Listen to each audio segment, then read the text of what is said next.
नमो अरिहन्ताणं नमो सिद्धाणं नमो आयर्याणं नमो उवज्जायाणं नमो लोये सवसाहुणं एसो पंच नमोकारो सव पावपनासनो मंगलानं च सवेसिं पडमंगवै मंगलम् मंगलानं च सवेसिं पडमंगवै मंगलम् निजात्मा को नमो नमो शुद्धात्मा को नमो नमो ध्रुवात्मा को नमो नमो ज्ञानात्मा को नमो नमो सहजात्मा को नमो नमो ज्ञानात्मा को नमो नमो सहजात्मा को नमो नमो आत्मा ही देव है आत्मा ही गुरु है आत्मा ही परम धर्म है आत्मा ही परिपूर्ण है आत्मा ही परम धर्म है आत्मा ही परिपूर्ण है मैं हूँ आत्मा शुद्ध आत्मा को नमन मैं हूँ आत्मा शुद्ध आत्मा की शरण। अनंत काल के बाद ये अवसर आया अपने को जानने का मैं शुद्ध आत्मा हूँ ऐसा मानने का निज आत्म स्वरूप को पहचानने का। इसलिए आज तक जिसकी महिमा नहीं समझी जिसका आश्रय ग्रहण नहीं किया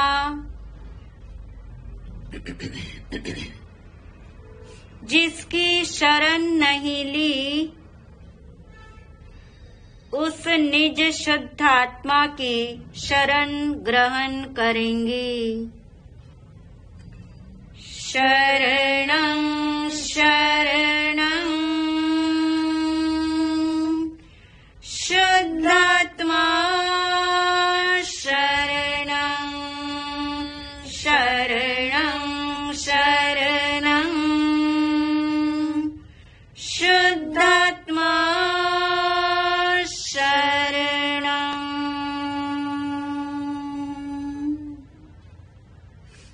सभी शुद्ध आत्माओं को अनंत वंदन नमन। अपने उद्देश्य से कनेक्ट होने के लिए 2 मिनट आंख बंद कर लीजिए। लक्ष्य के प्रति समर्पित हो जाइए। बहुत गहराई में शांत चित्त से उद्देश्य को दोहराना है। मैं शुद्ध आत्मा हूँ ऐसा मुझे निर्णय करना है। शुद्ध आत्मा हूँ, ऐसा मुझे निश्चय करना है। मैं शुद्ध आत्मा हूँ, ऐसा मुझे अनुभव करना है। लक्ष्य से अपने को बारंबार भावित कीजिए।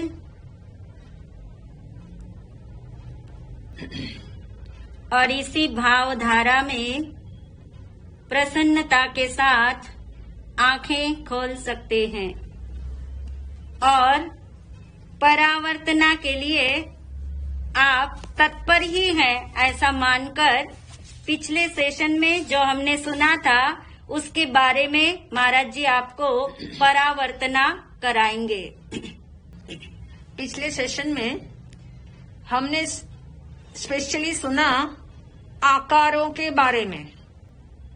आकार यानी प्रदेशत्व गुण के बारे में सुना, आत्मा के प्रदेशत्व गुण के बारे में सुना। तो आज परावर्तना जो होगी वो इस पिछले वाले स्पेशल सेशन जो आकारों के ऊपर हुआ उसी के बारे में होनी है। और इसमें केवल जो आप ध्यान रखेंगे कि पहले सेंटेंस को पढ़ करके ट्रू और फॉल्स उसमें से आपको डिसाइड करना है, ये सही है या गलत है सेंटेंस। और उसके बाद यदि सही भी है तो भी वाई के साथ और गलत भी है तो भी वाई के साथ आप बताएंगे। तो प्रश्न नंबर 1, जिनका जीवन होता है उन्हीं का आकार होता है। हाँ जी सुरेश जी बताइए। ये आकार तो दोनों का होता है, जीवन हो या ना हो, निराकार का भी और आकार तो दोनों का ही है। बिल्कुल ठीक है। यानी ये कहना चाह रहे हैं सुरेश जी कि आकार दोनों का होता है, जिनका जीवन है उनका भी आकार है, जिनका जीवन नहीं है उनका भी आकार होता है। यानी प्रत्येक वस्तु का, वस्तु यानी द्रव्य का, चाहे वह द्रव्य जड़ हो या चेतन हो, प्रत्येक वस्तु का अपना आकार होता है। ये नियम को याद रखना है। इस नियम के तले आपको बहुत सारी भ्रांतियां भी हट जाएगी। और इस नियम को पक्के से समझने के लिए कि प्रत्येक वस्तु का आकार होता ही होता है, ये समझ में सबको अच्छे से आ गया। चाहे वो वस्तु जड़ हो या चेतन हो, प्रत्येक का आकार होता ही है। क्वेश्चन नंबर 2, थोड़ा सा 10 सेकंड आप टाइम लेकर के सोचिएगा, एकदम से नहीं कहना इसका जवाब। निगोद के जीवों का आकार, निगोद के जीवों का आकार देह प्रमाण नहीं होता, क्योंकि वे एक शरीर में अनंत होते हैं। जो उत्तर देना चाहेगा वो मैं से उत्तर नहीं देगा, वो पहले अपना नाम बताएगा और फिर उत्तर देगा।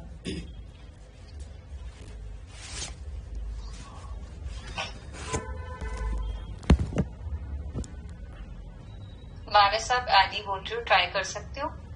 हाँ जी ट्राई करो। महाराज साहब जो मुझे समझ में आता है प्रत्येक जीव का आकार होता है। और नहीं पहले एनी इसमें एनी एक मिनट रुक जाओ, इसमें ये है महाराज जी का प्रोसेस आपने याद रखना है कि पहले हाँ या ना है ना, सही या गलत, और फिर उसका क्यों बता दीजिए तो सबको इजी हो जाएगा। हाँ जी जी महाराज साहब। तो हमारा सेंटेंस है कि निगोद के जीवों का आकार शरीर में नहीं होता, ऐसा ही कुछ है, क्योंकि उनके एक ही शरीर में अनंत क्या है वो पूरा मुझे ध्यान नहीं आ रहा। ठीक है, राइट है कि रॉन्ग है वो सेंटेंस, राइट है कि रॉन्ग है? साहब ये एक शरीर में अनंत होते हैं, ये ऐसा ये गलत है, मतलब कि हाँ कि एक शरीर में अनंत होते हैं तो हम बोलने में तो हमेशा हमारा यही आएगा कि वो देह प्रमाण ही है।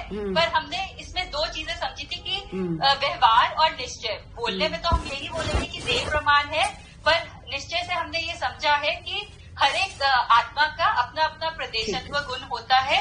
तो जैसे जीव का भी अपना है और पुद्गल का भी अपना प्रदेशत्व गुण है। तो उस वे में हम कहेंगे कि ठीक है, प्रत्येक आत्मा का अपना अपना आकार है। हाँ जी, ठीक हो गया। हाँ, यानी इस प्रश्न के तले हमें ये अच्छे से समझ आ जाए कि छोटा यदि शरीर मिले तो क्या, छोटा शरीर हो तो भी क्या, छोटा शरीर है तो छोटा आकार है, परंतु हर आकार में यानी हर देह का आकार अवश्य होता है, देहाकार अवश्य होता है। यानी प्रत्येक जीव का देहाकार भी होता है और प्रत्येक जीव का देहाकार के अलावा दूसरा शब्द बताया था ज्ञानाकार, याद आ रहा होगा।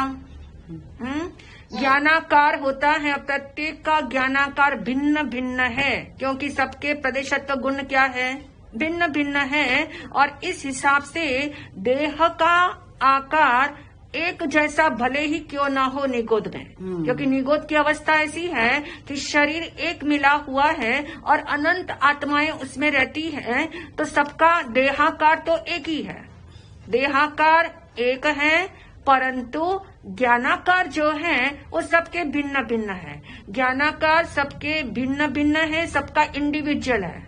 ज्ञानाकार सबका इंडिविजुअल इसलिए है क्योंकि आत्मा के सबके प्रदेशत्व गुण क्या है, अलग अलग है।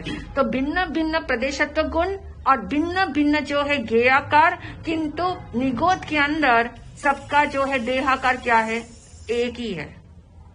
इसमें किसी को कुछ शंका हो तो पूछ ले। ठीक है जी, आप क्लियर एस्पेक्ट फिर से समझा देंगे कि एक ही शरीर होता है क्या निगोद में, जितने जीव हैं? हाँ, ये तो ऐसे पिछले सेशन में एक्सप्लेन किया हुआ था और बहुतों को ये बात मालूम है। निगोद से अभिप्राय ये हुआ कि बहुत छोटा सा शरीर, एक शरीर, और उस एक शरीर के आश्रय में अनंत जीव, जहाँ बताया गया है कि अनंत जीवों का जहाँ वास है, अनंत जीवों का जो पिंड है और शरीर एक मिला हुआ है, उसका नाम ही निगोद है। और इसलिए कहते हैं सर्वाधिक दुख जो है वो निगोद की अवस्था में होता है। सबसे अधिक भयंकर दुख जो झेलते हैं वो निगोद के जीव झेलते हैं। और इसलिए कहा कि निगोद के जीवों का ये जो है, हमने समझ लिया कि शरीर एक है और अनंत जीव है। और कुछ समझना है कनिका? महाराज जी, ऐसे और भी कोई जीव है जिसमें एक शरीर है और उसके अंदर बहुत सारी आत्माएं? कनिका, अपना ही शरीर ले लो तुम, अपना ही जो शरीर है, ये शरीर के अंदर भी बहुत सारे जीव है कनिका, जिसको आप बैक्टीरिया भी बोलते हो ना, जिसे आप, वो भी तो हैं। तो इस एक शरीर के आश्रित भी अनेक जीव रहते हैं, ये तो अनेक जीव है और वो अनंत जीव है एक शरीर में। कहने का अभिप्राय ये है कि एक शरीर में चाहे अनंत जीव हैं, परंतु शरीर यानी एक है, पर उन अनंत जीवों के अंदर एक एक जीव का अपना अपना प्रदेशत्व गुण है, तो उनका अपना अपने से आकार है। वो उस शरीर के कारण आकार नहीं, किसी अन्य जीव के कारण उनका आकार नहीं, उनका आकार अपने अपने प्रदेशत्व गुण के कारण से है। ठीक हो गया? Third question. महाराज जी, इसको ऐसे भी कह सकते हैं, एक शरीर में अनंत शरीर? अनंत शरीर नहीं कहेंगे रिची, अनंत शरीर नहीं कहेंगे, क्योंकि अनंत जो आत्मा है निगोद के अंदर, अनंत क्या है, एक शरीर में अनंत आत्मा है, तो अनंत शरीर नहीं बोलेंगे, अनंत आत्मा बोलेंगे। शरीर क्या है, एक है, शरीर एक है। ठीक है। तीसरा प्रश्न, अरिहंत भगवान का आकार उनके देह के कारण नहीं है, क्योंकि उन्हें केवल ज्ञान है। पहले हाँ या ना का जवाब देंगे और फिर उसका क्यों बता देंगे। महाराज जी, रीता मैं बोलूं? हाँ जी, बोलिए। अरिहंत भगवान का आकार उनके देह के कारण है, क्योंकि हालांकि केवल ज्ञान है पर देह है अभी उनकी, इसलिए उनके देह के कारण नहीं उनका वो आकार। आपने हाँ ना नहीं करा, इसको रॉन्ग है राइट? हाँ, ये रॉन्ग है। रॉन्ग है, क्यों रॉन्ग है? क्योंकि उनके पास अभी देह है, अरिहंत भगवान के पास, वो भी सिद्ध नहीं हुए हैं, तो उनके पास दोनों देहाकार भी है और ज्ञानाकार भी है। ठीक है, यानी इसमें प्रश्न में ये पूछा है महाराज जी ने कि अरिहंत भगवान का आकार क्या उनके देह के कारण है? क्योंकि उनको केवल ज्ञान भी है। प्रदेशत्व गुण के कारण। हाँ, प्रदेशत्व गुण के कारण है, केवल ज्ञान के कारण देह का आकार नहीं है ना। आपको समझ आ गया, पॉइंट पकड़ में आ गया कि देह के कारण तो आकार किसी भी जीव का नहीं है ना।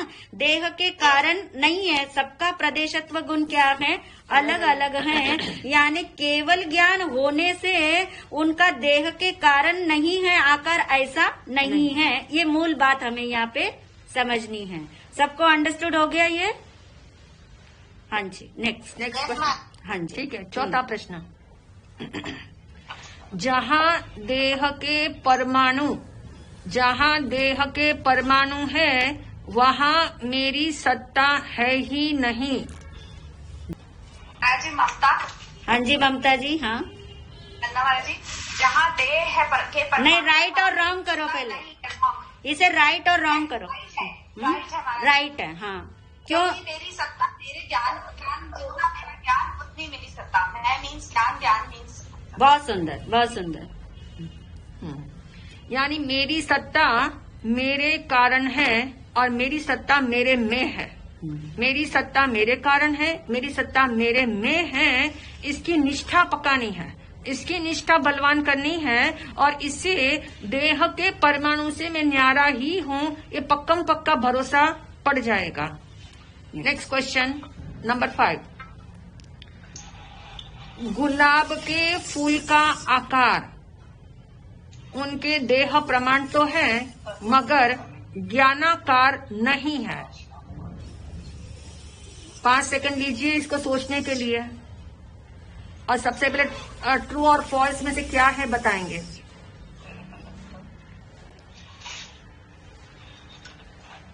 शिल्पी माता। हाँ जी, हाँ जी। हमारा सब गुलाब के फूल का आकार उनके देह प्रमाण तो है मगर ज्ञानाकार नहीं है, तो ये रॉन्ग आएगा। क्योंकि अगर चीज है तो देह प्रमाण भी और ज्ञानाकार भी है। ठीक है, बहुत सुंदर सुंदर। शॉर्ट एंड स्वीट आंसर है। नेक्स्ट क्वेश्चन, क्वेश्चन नंबर 6, आत्मा का आकार है मगर अनुभव तो निराकार है। महाराज श्री अनिल। नीता। हाँ जी अनिल जी बोलिए। जी फाल्गुनी। नमस्कार महाराज श्री। हाँ जी अनिल जी। महाराज श्री, आत्मा का आकार है ये तो ठीक है मगर अनुभव निराकार है।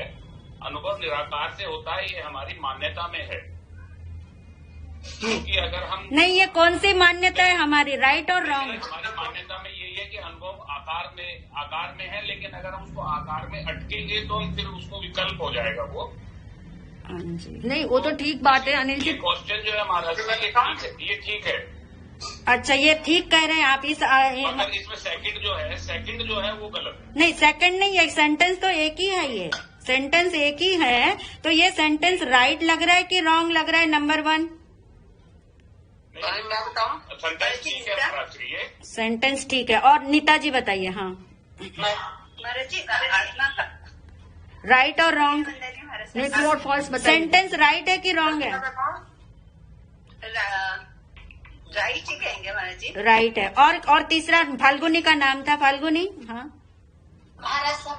हाँ भारत जी, ये क्वेश्चन को किस पर्सपेक्टिव से आप देख रहे हैं, उस हिसाब से राइट या रॉन्ग कहेंगे? नहीं, ऐसा नहीं है। सेंटेंस तो राइट और रॉन्ग क्या है, रॉन्ग है कि राइट है, एक ही उत्तर आएगा ना इसका, या तो राइट आएगा या रॉन्ग आएगा।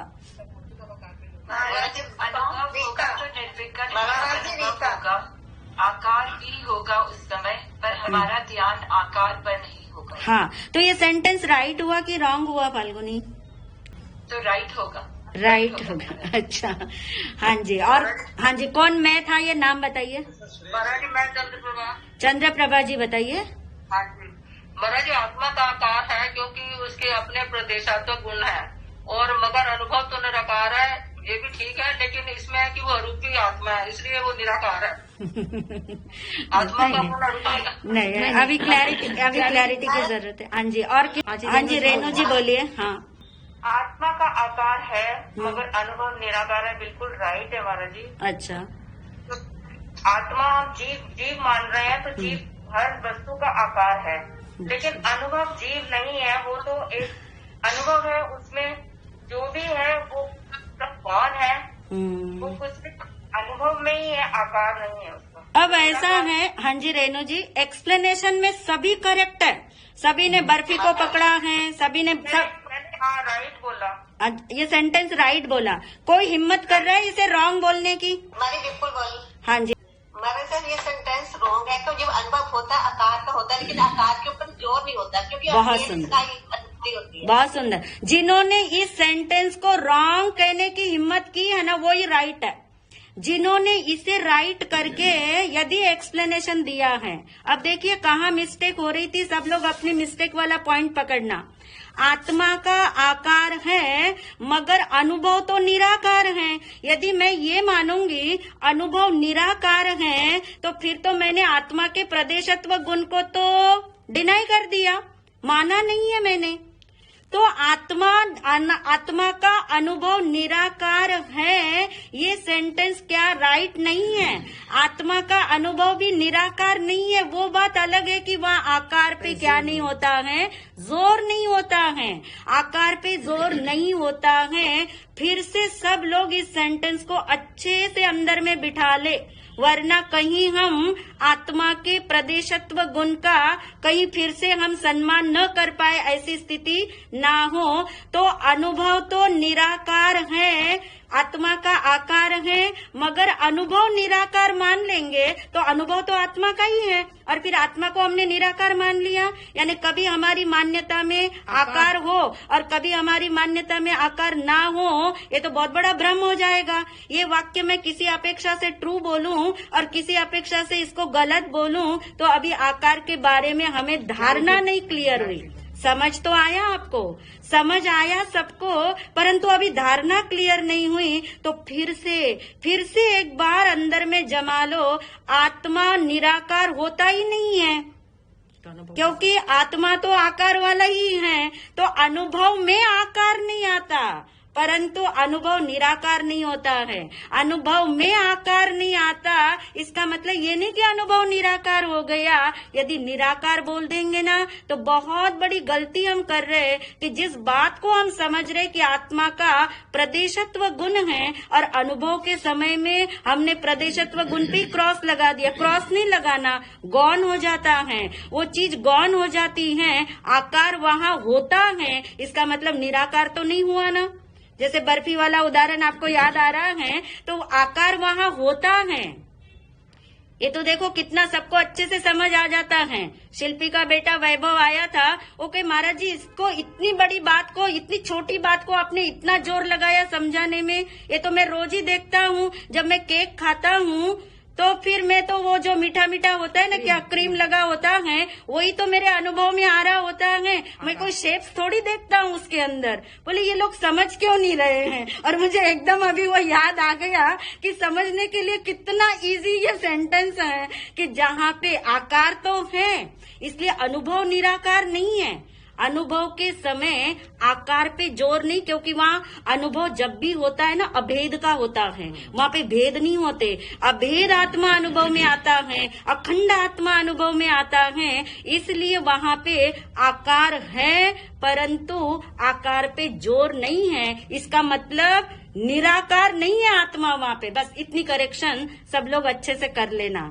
नेक्स्ट, शायद इस करेक्शन के लिए ही महाराज जी ने ऐसा क्वेश्चन रखा होगा।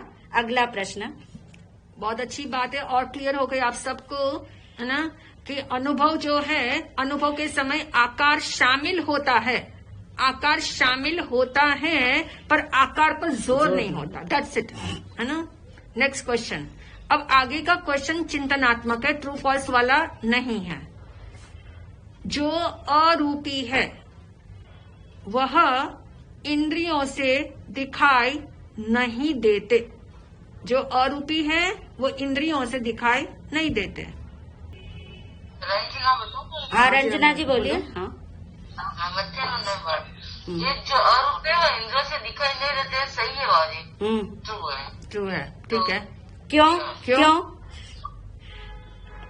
क्योंकि उसका आकार तो है लेकिन वो नजर नहीं आता, क्योंकि इसमें रस, गंध, स्पर्श, हाँ ठीक है। ठीक है। शब्द है उसमें, लेकिन रूप नहीं है। हाँ, मतलब इंद्रियों से दिखाई नहीं देते हैं। अरूपी क्यों नहीं दिखाई देते? सही कहा आपने, क्योंकि इंद्रियों से तो रंग, गंध, रस, स्पर्श ये पकड़ में आता है ना, तो रूपी चीज रूप पकड़ में आता है, तो अरूपी जो है वो इंद्रियों से नजर नहीं आता। इसलिए आत्मा इंद्रियों से दिखाई नहीं देने वाली, ये भी साथ में पक्का करना। इसलिए अरूपी आत्मा इंद्रियों से नहीं दिखाई देगी। ठीक है। हाँ, नेक्स्ट प्रश्न ऐसा है जिसका जवाब आपने यस नो में नहीं देना है, उत्तर के साथ देना है, लॉजिक के साथ देना है। 5 सेकंड लीजिएगा इसको सोचने के लिए। संसारी और सिद्ध भगवान के आकार को क्या नाम देंगे?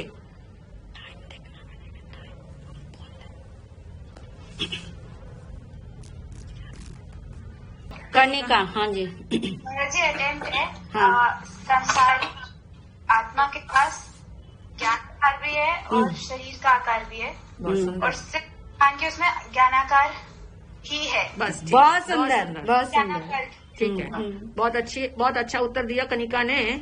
सिद्ध भगवान में ज्ञानाकार है और दूसरा देहाकार नहीं है, परंतु संसारी आत्मा के देहाकार भी है और ज्ञानाकार भी है। क्लियर हो गया सबको? Last question. मृत्यु के बाद जब तक दूसरा देह न मिले तब तक क्या आकार नहीं होता? क्यों? हाँ जी, तुषार भाई बोलिए। मृत्यु के बाद आत्मा तो रहती ही है, हाँ। और आत्मा का आकार भी रहता है, बहुत वो कम और ज्यादा होता है। वो ठीक है, बिल्कुल ठीक है उत्तर आपका। क्योंकि मृत्यु के बाद जब तक दूसरा देह न मिले, इन बिटवीन जो आत्मा रहती है, तो आत्मा तो है, तो आत्मा का क्या है? आकार भी है। क्योंकि प्रदेशत्व गुण हरदम आत्मा के साथ है, इसलिए आत्मा का आकार इस जन्म में भी है, अगले जन्म में भी है, इन बिटवीन भी है, सिद्धालय में भी है, और यदि निगोद एक शरीर में अनंत जीव हैं, तब भी उन सबका अपना अपना क्या होता है? आकार होता है। बहुत सुंदर उत्तर दिया तुषार भाई, जरूर आप ट्राई करते रहिएगा। हाँ जी। एक प्रश्न पूछना है यहाँ पर। हाँ जी, बोलिए उषा जी। हाँ। एक शरीर से दूसरे शरीर में जब आत्मा जाती है तो पहले जिस शरीर को छोड़ती है, क्या वही आकार होता है उसका? ऐसा शरीर में प्रवेश से पहले जैसे आत्मा अपने शरीर को, इस शरीर को जब छोड़ती है, तब आपको पता है कि जो जितना जिसका शरीर होता है, जैसे वो कटोरी और बर्फ वाला उदाहरण दिया था ना, जो आपको याद आ रहा होगा, तो जो शरीर है उससे न्यून यानी छोटा हो जाता है। और आत्मा के जो असंख्यात प्रदेश है ना उषा जी, उन प्रदेशों में संकोच और विस्तार का गुण रहा हुआ है। तो जैसे जिस गति में उसको जाना है, जैसे मान लीजिए कि यहाँ मनुष्य गति में हमारा चींटी में जाने का अगला मान लीजिए आयुष्य बंधा है, तो यहीं से वो आत्म प्रदेश जब निकलते हैं तो ऐसे संकोच होके निकलेंगे कि जिस चींटी के शरीर में जन्म लेना है, तो वैसा ही उसका संकोच हो जाएगा। आत्म प्रदेशों का संकोच होगा, प्रदेश नहीं घटेंगे, संकोच हो जाएगा। जैसे उदाहरण आपको याद आ रहा होगा कि किसी के पास 2000 की नोट है और उसने 8 फोल्ड कर दी, तो वो कैसी हो गई? छोटी हो गई, परंतु उसके प्रदेश वैसे ही रहे और उसकी वैल्यू यानी कीमत भी कैसी रही? वैसी ही रही। तो मैं सोचती हूँ जो आप पूछना चाहते वो उत्तर आया कि नहीं? जैसे एक शरीर को छोड़ के फिर अगर बड़े शरीर में जाएगी, हाँ, तो निकलते ही साथ तो विस्तार हो जाएगा उसके प्रदेशों का। ठीक है, थैंक यू मैम। हाँ जी। महाराज जी, मेरा भी एक प्रश्न है। बोलिए। हाँ, क्या काल भी एक द्रव्य है? हाँ। तो क्या काल का भी आकार हुआ? फिर महाराज जी कैसे उसका पता चलता होगा? बिल्कुल, प्रदेशत्व गुण तो प्रत्येक वस्तु का है ना, तो काल द्रव्य जो है वो भी एक एक समय का उसका भी क्या है? परिणमन है ना, एक समय का परिणमन है। तो जहाँ, क्योंकि प्रत्येक द्रव्य जो है वो आकाश में ही तो रहेगा, है ना। और प्रत्येक द्रव्य का अपना क्या रहेगा, आकार भी रहेगा। तो प्रत्येक द्रव्य का परिणमन होता है। परिणमन यानी हर द्रव्य की पर्याय है, वो पलटता ही रहता है और पलट पलट के भी वो क्या रहता है, कायम रहता है। तो प्रत्येक वस्तु का आकार है, आंखों से दिखे कि ना दिखे, परंतु आकार तो प्रत्येक द्रव्य का, प्रत्येक वस्तु का होता ही है, क्योंकि उसमें भी क्या है, प्रदेशत्व गुण है। ठीक हो गया? थैंक यू महाराज। हाँ जी, हाँ। याद रखिए, आज तक हमने परावर्तना में कच्चापन रखा, इसलिए अनुप्रेक्षा नहीं कर पाए, और अनुप्रेक्षा नहीं कर पाए इसलिए आज तक आत्मा का अनुभव नहीं हुआ। इसलिए इसे गोल्डन अवसर मानिए कि ऐसा परावर्तना का अवसर आप लोगों को मिला हुआ है। अब हम चलेंगे अपने विषय की तरफ। बहुत सूक्ष्म हो जाइए अब थोड़ी देर के लिए। एक भी शब्द आपका समझ के बिना जो जाए ऐसी कोशिश करिए। इतने सूक्ष्म होकर के अब बात को आप ग्रहण करने का प्रयास करेंगे। नंबर 1, आत्मा को आत्मा द्वारा जानो, आत्मा को आत्मा द्वारा देखो, आत्मा का आत्मा द्वारा अनुभव करो। आत्मा इज इक्वल टू ज्ञान, इसलिए ज्ञान को ज्ञान से जानो, ज्ञान को ज्ञान से देखो और ज्ञान का ज्ञान से अनुभव करो। ये किसकी घोषणा हो रही है? भगवान महावीर स्वामी जी के अंतिम वाणी में ये सूत्र आया है, संपक्षीय अपगमप्पयेनम, आत्मा को आत्मा के द्वारा ही जानो, देखो और अनुभव करो। इस सूत्र को हम समझ रहे हैं कि यदि हमने ये सूत्र समझना है तो नंबर 1, जब भगवान ने कहा आत्मा को आत्मा से ही जानना, देखना और अनुभव करना है, इसका मतलब ये हुआ कि आत्मा का अनुभव जड़ से नहीं होगा। आत्मा का अनुभव किससे नहीं होगा? जड़ से नहीं होगा। अब ये जड़ जगत में कौन कौन है? जड़ जगत में कौन कौन है? याद आ रहे कौन कौन होते जड़ जगत के अंदर? हाँ जी संदीप। हाँ, सिर्फ शरीर ही नहीं है यहाँ पे, शरीर भी जड़ है, मन भी जड़ है, इंद्रियां भी जड़ है, बुद्धि भी जड़ है, शब्द भी जड़ है, शास्त्र के वचन भी क्या है? जड़ है। यानी शास्त्र के वचन से, शब्दों से, इंद्रियों से, बुद्धि से, मन से, देह से आत्मा का अनुभव होने वाला नहीं है। यदि हमें ये सूत्र समझ आया हो तो हमें सबसे पहले अपनी धारणा ये क्लियर करनी होगी कि मुझे यदि आत्मा का अनुभव करना है तो पहला निर्णय पक्का हो जाए कि भगवान ने बोला आत्मा का अनुभव जब भी होगा आत्मा से होगा, ज्ञान से होगा, क्योंकि आत्मा इज इक्वल टू क्या है? ज्ञान है।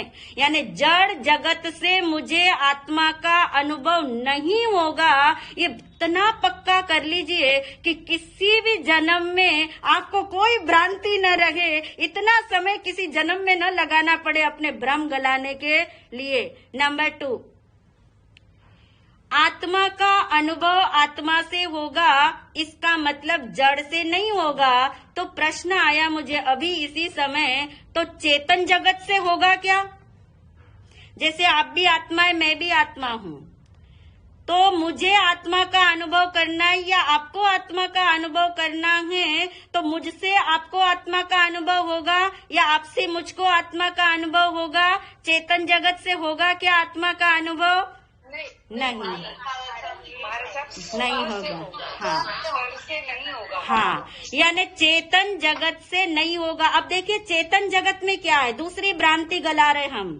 पहली वाली भ्रांति हमने अच्छे से गला दी कि मुझे आत्मा का अनुभव जब शरीर से नहीं होगा तो शरीर से रिलेटेड सब कुछ समझ लेना, सांसों से नहीं होगा, चक्रों से नहीं होगा, कुंडलिनी से नहीं होगा, आदि आदि जो भी आप मानते हैं, सारे भ्रम गला देने हैं शरीर से लेकर के जड़ जगत के।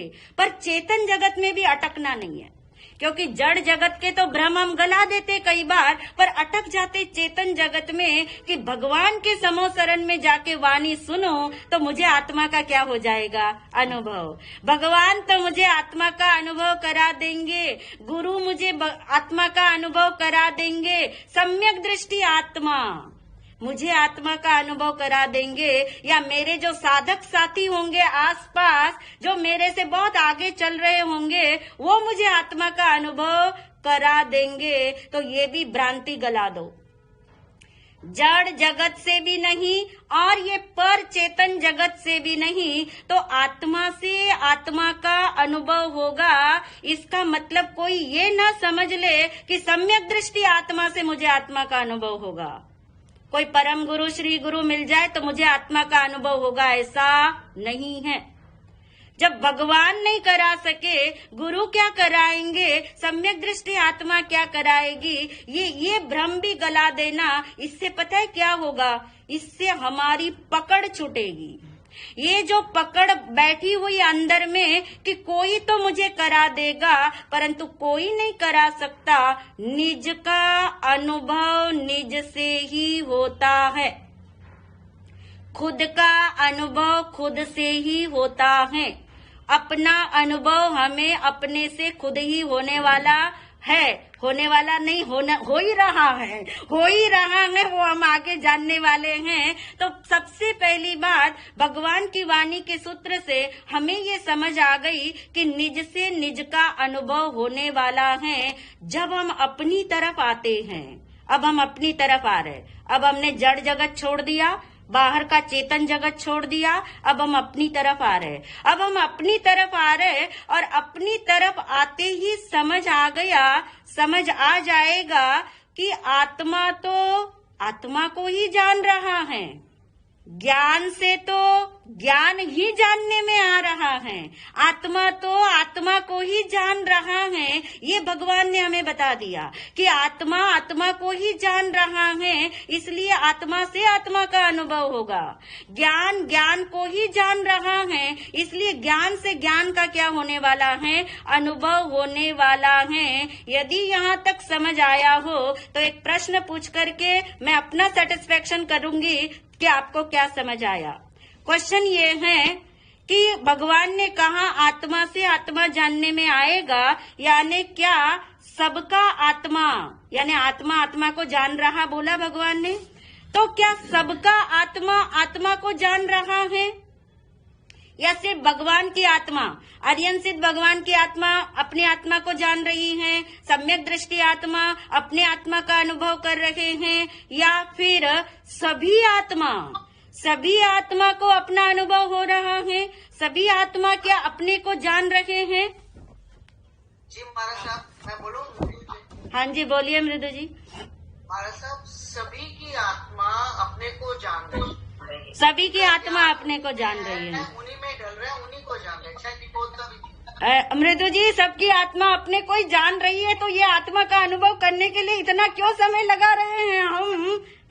यदि सब हमारी रुचि, हमारा ध्यान हो, ये हमारी श्रद्धा में नहीं। बिल्कुल ठीक है, यानी बिल्कुल करेक्ट कहा मृदु जी ने कि आत्मा आत्मा को जान रहा है, सबका आत्मा सबकी आत्मा को, अपनी आत्मा को जान रहा है। निगोद की आत्मा भी अपनी आत्मा को ही जान रही है, सिद्ध भगवान की आत्मा भी अपने को जान रही है, सम्यक दृष्टि की आत्मा भी अपने को जान रही है, यानी सभी अपने को ही जान रहे हैं, पर मानने में नहीं आता कि हम किसको जान रहे हैं, अपने को। और इसलिए इस रहस्य को पकड़ने के लिए आपको याद होगा हमने 6 शब्द लिए हुए हैं।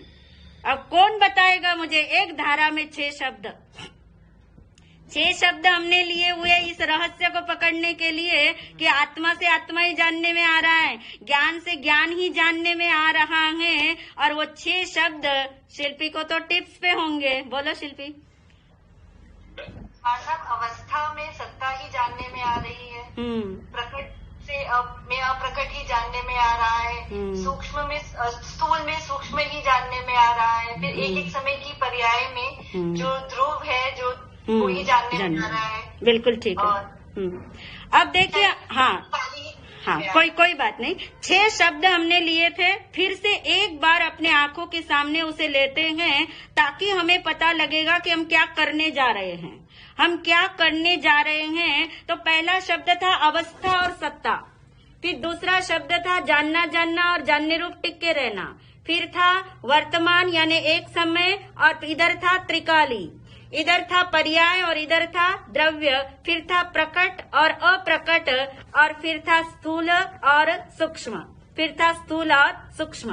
अब आप देखिए कि आत्मा से आत्मा को कैसे जानना, या ज्ञान से ज्ञान को कैसे जानना, या अवस्था में सत्ता को जानना है तो आत्मा से आत्मा को जानना है, ये समझने के लिए हमने ये 6 शब्द लिए थे। अभी ये 6 शब्द हमारे पूरे सिद्ध नहीं हुए हैं। अब इन 6 में जो नीचे के 2 है, जैसे प्रकट से अप्रकट की ओर आना और स्थूल से सूक्ष्म की तरफ आना, ये 2 तो है विधि, ये मेथड है, ये मेथड है, ये विधि है, और ऊपर के 4 जो है ना वो रिजल्ट है। अब ये आज हमें समझ आएगा, आज समझ आएगा कि प्रकट से अप्रकट की तरफ आते ही पता लग जाएगा अवस्था में सत्ता ही जानने में आ रही है। जैसे स्थूल से सूक्ष्म की ओर आएंगे तो पता लग जाएगा अवस्था में सत्ता ही जानने में आ रही है, या जो जानना हो रहा है उसमें जानने रूप जो टिक कर रहता है वो मैं क्यों हूँ वो समझ आ जाएगा। एक समय में नित्य कैसा व्याप्त है यानी फैला हुआ है वो समझना है हमें, कि पर्याय में द्रव्य का कैसे अनुभव हो रहा है, करना नहीं है, अनुभव करना नहीं है, अनुभव हो रहा है, अनुभूति सबको हो रही है। ये भगवान ने बता दिया कि आत्मा से आत्मा ही क्या है जानने में आ रही है। और इसलिए हमने विधि के अंदर प्रकट से अप्रकट की तरफ आने के लिए 3 पॉइंट बताए थे। उस 3 पॉइंट को एक बार रिकॉल कर लेते हैं। वे 3 पॉइंट कौन से थे जो प्रकट से अप्रकट की ओर आने के लिए बताए गए थे? है कि नहीं को याद? हाँ जी, अनिल जी बोलिए। नमस्कार महाराज जी। 3 पॉइंट थे कि जो जानने में आ रहा है, वो जो जानने में आ रहा है वो ज्ञान है।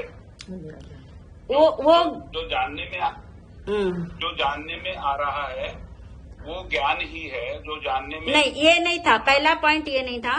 पहला पॉइंट ये था जो जानने में आ रहा है। मान लीजिए कि शब्द जानने में आ रहे हैं तो क्या ज्ञान शब्द का है या ज्ञान आत्मा का है?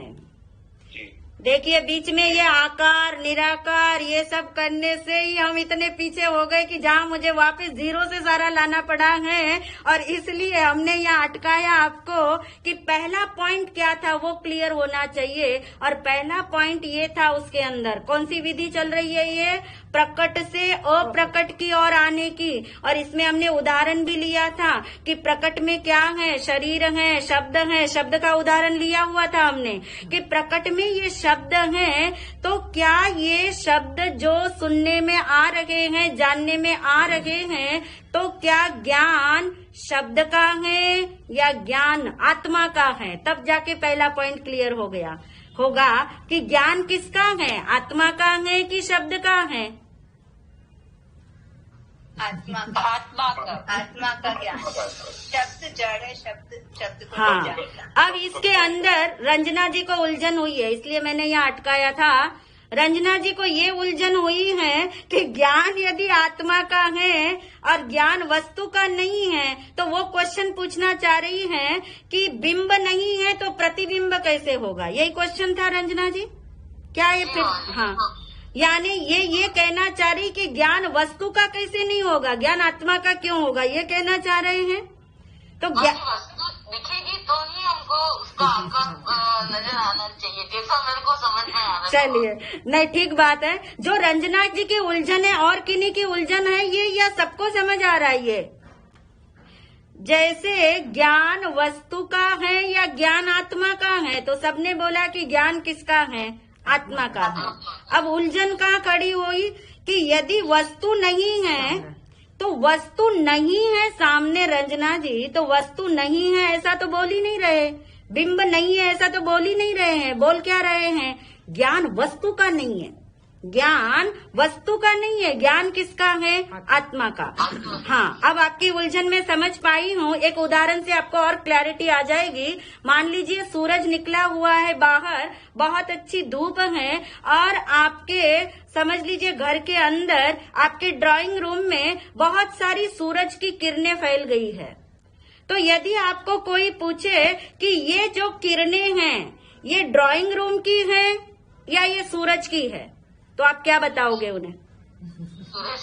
सूरज की है। ठीक हो गया। यानी ड्राइंग रूम में वो किरणें फैल जाने से वो ड्राइंग रूम की नहीं हो गई। समझ आ रही है? पॉइंट पकड़ में आ रहा है आपको? यानी वो सूरज की किरणें तो सूरज की ही रहेगी, वो ड्राइंग रूम की नहीं हो जाएगी। ठीक हो गया। ऐसे ही वस्तु का ज्ञान, वस्तु का ज्ञान नहीं होता। ज्ञान तो किसका है? आत्मा का ही है, क्योंकि वस्तु तो जड़ है, वस्तु तो वस्तु को नहीं जानती है। वस्तु नहीं है ऐसा नहीं कहा। आपको जो उलझन हुई यहाँ से हुई शायद कि आपने कहा बिंब नहीं यानी वस्तु नहीं है। वस्तु नहीं है ऐसा थोड़ी बोल रहे हम, वस्तु तो है पर ज्ञान वस्तु का नहीं है। आपके ड्राइंग रूम के अंदर सूरज की किरणें हैं पर ड्राइंग रूम की नहीं है वो किरणें। वो सूरज की किरणें ड्राइंग रूम की नहीं है, वो किरणें तो किसकी है? सूरज की है। ऐसे ही ज्ञान तो किसका है? आत्मा का है, वस्तु का ज्ञान नहीं है। और मैं समझती हूँ क्लैरिटी हो रही होगी। रंजना जी ठीक हो गया आपको? तो पहला पॉइंट था हमारा, पहला पॉइंट था प्रकट से अप्रकट की ओर आने के लिए कि ज्ञान जो है वो वस्तु का नहीं है, ज्ञान शब्द का नहीं है, ज्ञान शरीर का नहीं है, ज्ञान किसका है? आत्मा का है। सबको क्लियर हो गया ये पॉइंट? नंबर 2, क्योंकि रहस्य जब तक पकड़ में नहीं आएंगे, आगे के पकड़ने हैं रहस्य, तो प्रोसेस ये समझ में आना चाहिए। नंबर 2 वाला पॉइंट हमने बनाया था। नंबर 2 पॉइंट पर था, क्या याद आ रहा है किसी को नंबर 2 वाला पॉइंट? हाँ जी अनिल जी। हाँ। जो चीज जानने में आ रही है वो कौन जान रहा है? अवस्था वाला ज्ञान। हाँ, यानी जहाँ चीज जानने में आ रही है, जो जानने वाला ज्ञान है, उस ज्ञान का नाम क्या है? अवस्था रूप ज्ञान। उस ज्ञान का नाम है अवस्था रूप ज्ञान। यानी जो भी चीज जानने में आ रही है उसको सत्ता नहीं जान रही, इसका मतलब ये हुआ। सत्ता रूप ज्ञान, अवस्था रूप ज्ञान हमने समझा था। तो वो कौन जान रहा है? अवस्था रूप ज्ञान। अवस्था रूप ज्ञान का दूसरा नाम क्या है? पर्याय। पर्याय बोलते हैं ना, ज्ञान गुण की पर्याय, जिसका नाम क्या है? जानना जानना जानना। तो ये जो जानना जानना है, वो जो जानना है वो अवस्था है, ज्ञान गुण का परिणमन है। और वहाँ पे क्या होता है? ज्ञान होता है, यानी जानने वाली ज्ञान की अवस्था होती है, सत्ता नहीं। अब नंबर 3 का पॉइंट हमारा थोड़ा अधूरा था। नंबर 3 के पॉइंट में हमने क्या जानना था कि जानने में क्या आया? ज्ञान ने किसको जाना? अवस्था रूप ज्ञान ने किसको जाना? अवस्था रूप ज्ञान ने। शब्द का उदाहरण चल रहा था हमारा। नंबर 1 पे हमने क्लियर किया कि ज्ञान शब्द का नहीं है, ज्ञान किसका है? आत्मा का है, ज्ञान का ज्ञान है। नंबर 2 पे हमने क्लियर किया कि जानने वाली अवस्था है। अब नंबर 3 पे हमें समझना था कि जानने में, जो जानने में आ रहा है उसका मतलब क्या है, यानी ज्ञान किसका हो रहा है? जो अवस्था रूप ज्ञान जान रहा है ना, वो जो अवस्था रूप ज्ञान जान रहा है। और अभी हमें समझ आया कि वो किसको जान रहा है? शब्द को जान रहा है। अभी तो ये समझ आ रहा है ना कि शब्द को जान रहा है। अब वो जो शब्द को जान रहा है, इसका मीनिंग क्या है? इसका मतलब क्या है कि वो शब्द को जान रहा है? इसके लिए और क्लैरिटी लेने के लिए 5 स्टेप्स आपने आज याद रखनी है, पक्की करनी है, प्रयोग करना है, खुद के साथ बारंबार उसका गोलन करना है कि अब क्या समझ रहे हम कि ज्ञान ने किसको जाना। अब हमारे पास 2 चीजें हैं, ज्ञान ने किसको जाना, शब्द को जाना कि ज्ञान को जाना, ये हमें गुत्थी सुलझानी है। अवस्था रूप ज्ञान ने जाना, शब्द जानने में आ रहे, ये हमें समझ आया। अब हम और सूक्ष्मता में जा रहे कि अवस्था रूप ज्ञान ने क्या सचमुच शब्द को जाना है या ज्ञान को जाना है? ये समझने के लिए 1 by 1 5 पॉइंट्स आने वाले हैं। उसमें जहां भी जिसको न समझ आए वो अपने आप को अनम्यूट करके नाम बता के हमें बता दे बीच में कि मुझे ये बात नहीं समझ आ रही है। अब है पॉइंट नंबर 1, शब्द का ही उदाहरण हमारे सामने है। हाँ, स्टेप नंबर 1 ले रहे हैं कि ज्ञान ने किसको जाना, शब्द को जाना कि ज्ञान ने किसको जाना, वो निर्णय करने के लिए अब हमारा स्टेप नंबर 1 है कि ज्ञान ने शब्द को जाना। इसका मतलब क्या है? नंबर 1, ज्ञान में शब्द की झलक पड़ी। पॉज लगाते हम 10 सेकंड्स का यहाँ पे। सब लोग एग्री हो रहे हैं इसके साथ? झलक का मतलब है प्रतिबिंब, झलक का मतलब है अक्स पढ़ना, झलक का मतलब है रिफ्लेक्शन आना, जिस किसी शब्द से आप रिलेट कर पाओ। ज्ञान में शब्द की क्या पड़ी है? झलक पड़ी। ये समझ आ गया सबको पॉइंट? ये स्टेप समझ आ गई? ज्ञान में शब्द की झलक पड़ी, इसमें कोई किसी को क्वेश्चन, कोई भ्रम तो नहीं है? नंबर 2, ज्ञान में न शब्द आए न शब्द का आकार आया। ठीक हो रहा है सबके साथ?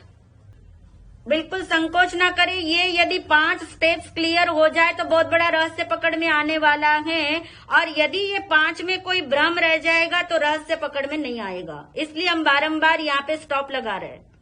ज्ञान, हाँ जी, जी मेरा क्वेश्चन था। हाँ जी बोलिए। हाँ भारत जी, नंदिता, हाँ जी, सेकंड वाले में ज्ञान में न शब्द आए, हाँ, न शब्द का आकार आया। हाँ जी, जब ज्ञान में शब्द की झलक पड़ी, हाँ, तो शब्द का आकार तो शब्द में है, इसीलिए उसकी झलक पड़ी। ठीक है। तो अगर हम ये बोले कि ज्ञान में न शब्द आए न शब्द का आकार, तो शब्द का आकार आपने क्यों कहा? इसलिए बोला कि यहाँ पे एक भ्रांति होती है नंदिता जी। प्रायः लोग ये सोच लेते हैं कि ठीक है, शब्द तो मेरे अंदर नहीं आया, है ना, शब्द तो मेरे अंदर नहीं आया, पर शब्द का जो आकार है वो तो मेरे अंदर आ सकता है, यानी दर्पण के अंदर जा सकता है, ज्ञान के अंदर आ सकता है। तो ये सूक्ष्म भ्रम भी किसी को ना रहे कि शब्द का आकार भी वहां नहीं आया है, क्योंकि वही प्रदेशत्व गुण है। शब्द का आकार किसमें है? शब्द में है ना। पर झलक पड़ी, झलक से किसी को भ्रम न हो जाए, इसलिए ये 2 बातें बारंबार घोटने के लिए हैं, कहीं कोई हमारा भ्रम बिंदु न रहे, और पूरा की पूरा रहस्य जो भगवान ने हमें समझाना चाहा वो आज हमें समझ ही आ जाना चाहिए। तो स्टेप नंबर 2 पे सबको क्लैरिटी है? और कोई प्रश्न था किन्हीं का? नंबर 3, महाराज साहब। हाँ जी बोलिए। महाराज साहब, हम ऐसा कह सकते हैं शब्द जैसा आकार आया, वो तो बात की बात है। अभी नहीं आया, अभी तो बात इतनी ही चल रही है। कौन बोल रहे हैं, नाम बताइए। ओके, मोना बैंकॉक से। हाँ जी, मोना जी, ऐसा है कि अब, हाँ, बैंकॉक से मोना बोल रही है, बहुत सुंदर है। परंतु अभी क्या है, हम एक एक स्टेप बाय स्टेप चल रहे हैं ना, तो इस स्टेप पे हमें इतनी क्लैरिटी हो जाए कि शब्द भी अंदर नहीं आया और शब्द का आकार भी अंदर नहीं आया, वो 3rd स्टेप पे आ जाएगा। जो आप कहना चाह रहे हैं वो 3rd स्टेप पे आ जाएगा। 3rd स्टेप पे है ज्ञान का आकार शब्द जैसा हुआ। ज्ञान का आकार शब्द जैसा हुआ। ये जैसा हुआ हम तभी इसे डाइजेस्ट कर पाएंगे मोना, जब हम ये 2 चीजें जो है ना समझ आ जाए कि ज्ञान में न शब्द आए हैं न शब्द का आकार आया, तब हमें प्रश्न होगा कि फिर ज्ञान का आकार शब्द जैसा हुआ है क्या? तो हाँ, तो शब्द जैसा हुआ है, पर वो शब्द का आकार नहीं है। वो किसका आकार है? ज्ञान का। तो ज्ञान में शब्द की झलक पड़ी, ज्ञान में न शब्द आए न शब्द का आकार आया, तो हुआ क्या? तो ज्ञान का आकार शब्द जैसा हुआ। नंबर 4, मेरा ख्याल इसमें किसी को संशय नहीं होगा। नंबर 4, ज्ञान के शब्द जैसे आकार में ज्ञान के शब्द जैसे आकार में कौन है? तो ज्ञान के शब्द जैसे आकार में ज्ञान ही फैला हुआ है, शब्द नहीं। जैसे उदाहरण दिया था ना कि पानी में जो प्रतिबिंब पड़ा है, झलक पड़ी है चंद्रमा की, तो चंद्र जैसा आकार हुआ, पर वो चंद्रमा का आकार नहीं है। वो तो किसका आकार है? वो तो पानी का आकार है। उस चंद्रमा जैसी झलक में फैला हुआ कौन है? पानी ही फैला है, चंद्रमा नहीं। तो शब्द के द्वारा ये जानने में आ जाएगा कि ज्ञान के शब्द जैसे आकार में ज्ञान ही फैला हुआ है, शब्द नहीं। सबको एक साथ ये चारों पॉइंट समझ में आ रहे हैं क्या? जिन्हें नहीं समझ आ रहे हो तो अभी भी पूछा जा सकता है, क्योंकि आगे हम निर्णय पे जाने वाले हैं।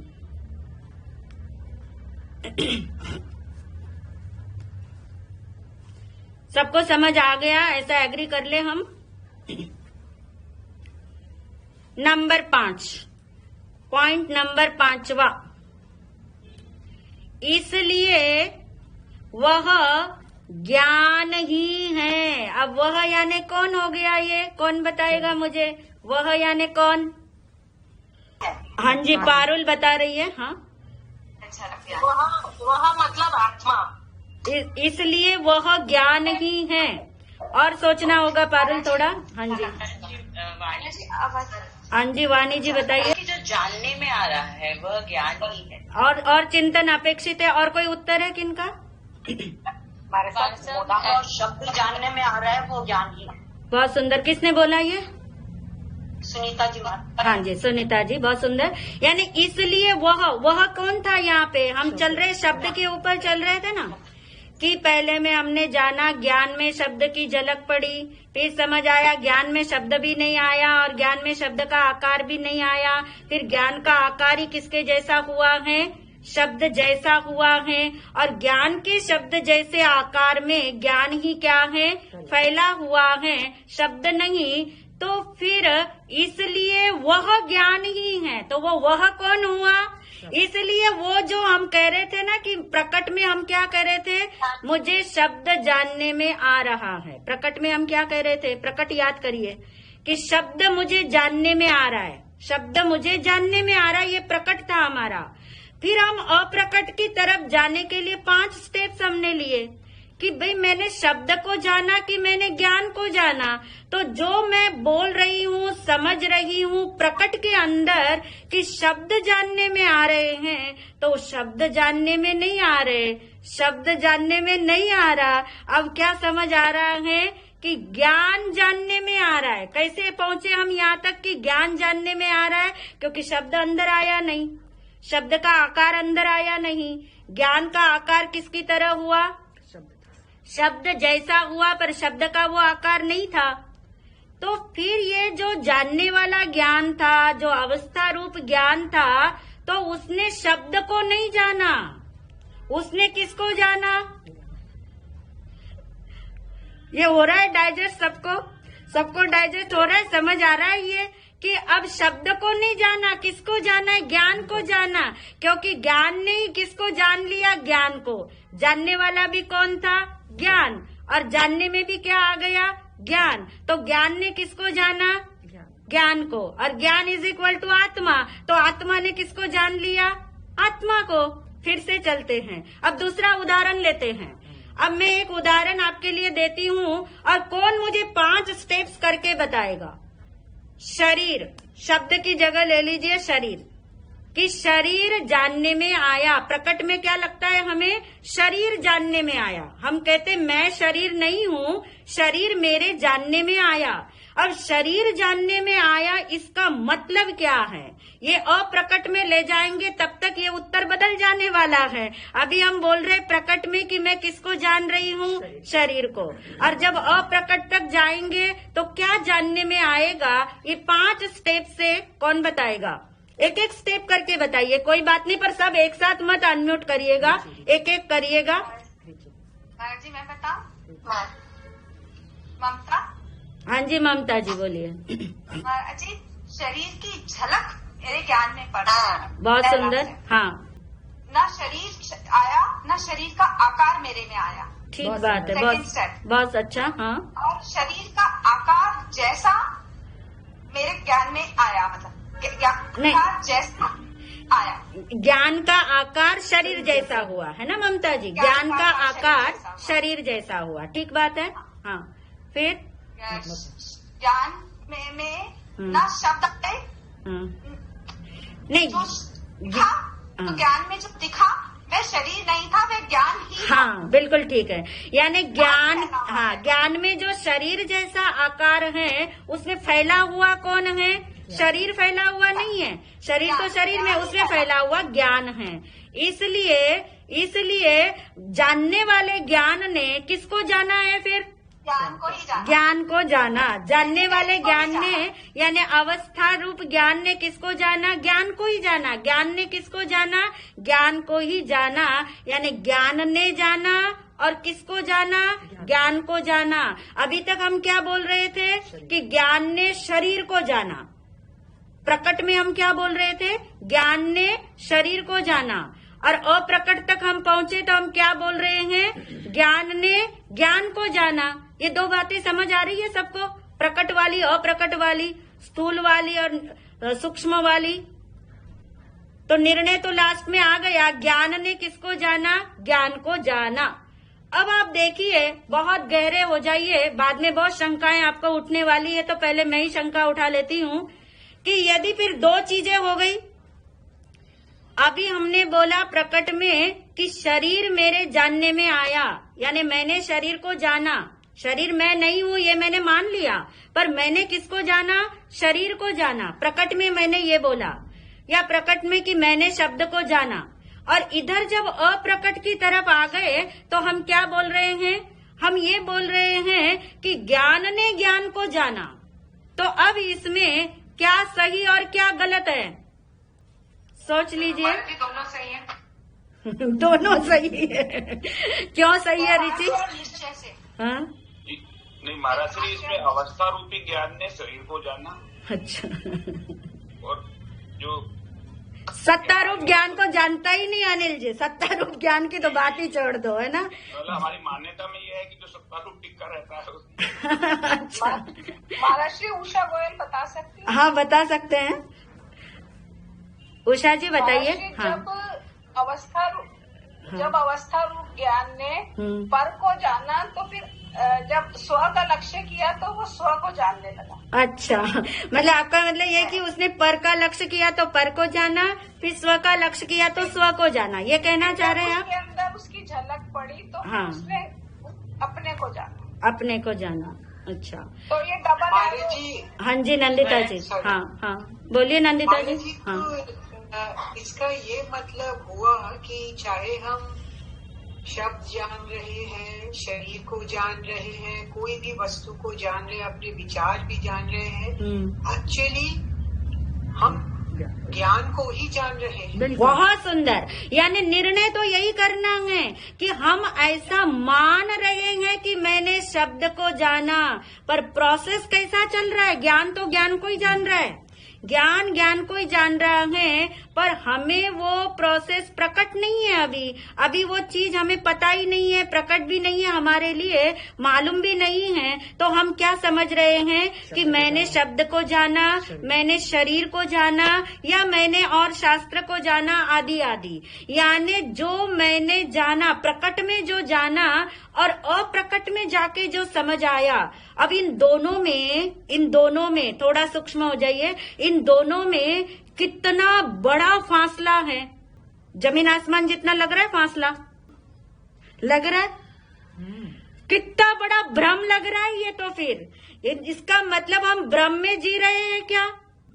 कि मैंने शरीर को जाना, मैंने शब्द को जाना, ये खाने की क्रिया हो रही है, मैंने उसको जाना, मैंने लोकालोक को जाना, जो केवल ज्ञानियों की पर्याय है केवल ज्ञान की, वो तो लोकालोक को जान रही है। तो फिर ये क्या सब भ्रम है क्या? ये इल्यूजन है क्या? ये झूठा है क्या? महाराज जी, ये भ्रम ही है, क्योंकि वास्तव में आत्मा ने हमेशा खुद को ही जाना है, किसी और को जाना ही नहीं है। बहुत सुंदर। यानी ये भ्रम है, ये बोलने के लिए भी बहुत जोर लगाना पड़ेगा। रिची अपना जोर लगा चुकी पहले का, इसलिए ये जोर लगाना पड़ेगा इसको निर्णय करने के लिए। ये भ्रम की पट्टियां उतारने के लिए बहुत जोर लगाना पड़ता है। आप देखिए, एक छोटा सा स्टिकर अपनी अलमारी पे चिपका के देखिए आप, और फिर 10 दिन के बाद भी उसको उखाड़ना हो तो कितना जोर लगता है, और फिर उखाड़ने के बाद भी कितना वहां पे चिपका रहता है कुछ कुछ, जिसे साफ करना पड़ता है। तो ये इतना बड़ा भ्रम है जो ज्ञानियों ने हमें बता दिया है कि हम सब भ्रम में जी रहे हैं। हम जगत मिथ्या इसीलिए कहते हैं सब लोग। झूठा संसार क्यों कहते हैं? भ्रम है संसार, झूठा है संसार। और इतनी बड़ी बात बोली है, संत ज्ञानेश्वर हुए हैं महाराष्ट्र के अंदर, और उन्होंने मराठी में एक वाक्य लिखा है। बहुत सारे लोगों को मराठी आती जो सुन रहे हैं। उन्होंने लिखा है, दिस्त तस नस्त, यानी जैसा दिखाई दे रहा है ना, जैसा दिखाई दे रहा है वैसा है ही नहीं। इसीलिए भ्रम इसी का नाम है। जो हमें दिख रहा है वैसा यहाँ है ही नहीं, इसलिए ये बहुत बड़ा भ्रम है। दिस्त तस नस्त म्हणूनच जग फस्त, यानी इसीलिए सारा जग यानी दुनिया, सारे लोग फंसे हुए हैं। इस भ्रम के कारण भूल हो रही है, इसी का नाम मिथ्यात्व है। मैंने इजी वर्ड में बता दिया। भ्रम के कारण भूल हो रही है, इसी का नाम मिथ्या दर्शन है, इसी का नाम मिथ्यात्व है। पहले तो भूल समझ आए, फिर भूल मानने में आए, फिर ये भूल की पट्टियां उतारने में आए, तब जाके दृष्टि साफ होगी। और तब जब ये समझ आएगा, सम्यक दर्शन इसी का नाम है कि ज्ञान में ज्ञान ही जानने में आ रहा है। आत्मा को ही जान रहा है, उसे कुछ करना नहीं, वो प्रोसेस ऐसा ही हो रहा है। यही तो अनुभूति है। यदि ये ज्ञान की अनुभूति हो जाए तो यही तो आत्मा की अनुभूति है। यही तो हम शुरू दिन से बता रहे, ज्ञान का अनुभव आत्मा का अनुभव है, शरीर का अनुभव आत्मा का अनुभव नहीं, शरीर से होने वाला अनुभव आत्मा का अनुभव नहीं है। ये 5 इंद्रियां और मन से जो जाना जा रहा है वो तो मैं हूं ही नहीं, वो इसी आधार पे कह रहे हो। ये जो राग द्वेष शरीर विकल्प शुभ अशुभ भाव, ये सब जो जानने में आ रहे हैं वो मैं नहीं हूँ, क्योंकि मैं यानी ज्ञान, ज्ञान यानी जानने वाला ज्ञान, ज्ञान को ही जान रहा है। अभी हम इतना ही रखते हैं। इसमें बहुत सारा चिंतन है, आप लोग बहुत अच्छे से चिंतन करना। जितने मर्जी क्वेरीज आपकी होगी वो हम सॉल्व करेंगे, तभी निर्णय सबके पक्के होंगे। और तब आपको चिंतन में आएगा, ज्ञान ने ज्ञान को जाना, यानी ये ज्ञान ने कौन है और ज्ञान को कौन है, वो गुत्थी हम आगे सुलझाएंगे। पहले ये आज का पाठ इतना पक्का करना, ये जो 5 पॉइंट्स हैं वो इतने पक्के से हर एक में घटा के देखना। रोज के 5 प्रयोग करना अपने साथ में इस 5 पॉइंट के, और लास्ट में निर्णय पक्का करना कि अरे ज्ञान ने तो ज्ञान को ही जाना है, ज्ञान ने ज्ञान को जाना है। प्रकट से अप्रकट की तरफ आने का प्रोसेस जो है उसको पक्का करके रखेंगे, तब कुछ निर्णय हैं जो हम अगले सेशन में पक्के करेंगे। और ये भ्रम कैसे निकलेगा, ये भूले कैसे दूर होगी, उसी के लिए भेद विज्ञान की साधना है। सारा हमारा ये जो प्रोसेस चल रहा है वो भेद विज्ञान का बेस चल रहा है ना, वो बेस हम बना रहे हैं। आपको भेद विज्ञान की महिमा आए। ये भेद विज्ञान नहीं है कि ये शरीर खाने की क्रिया हो रही है और मैं जान रहा हूँ, इसका नाम भेद विज्ञान नहीं है, तो भ्रम है। ये भ्रम कैसे है वो भी आपको समझ आएगा। और ये भ्रम गलाने के लिए भेद विज्ञान कैसे करना है वो हम सूक्ष्मता से जानेंगे, सब मिलके जानेंगे। कोई ये मत सोचना कि मुझे नहीं समझ आ रहा, ये तो बहुत टफ है, ये तो बहुत ज्यादा ऊपर की बातें नहीं हैं। सभी समझ के घनपिंड हैं, और अभी भी नहीं समझ आएगा तो इससे इजी तो और कुछ हो नहीं सकता। इसी को सबसे इजी मान के बारंबार प्रयोग करके हम सब एक साथ इसे समझने का प्रयास करेंगे। इन्हीं भावों के साथ समापन की ओर है। मंगलम मंगलम शुद्ध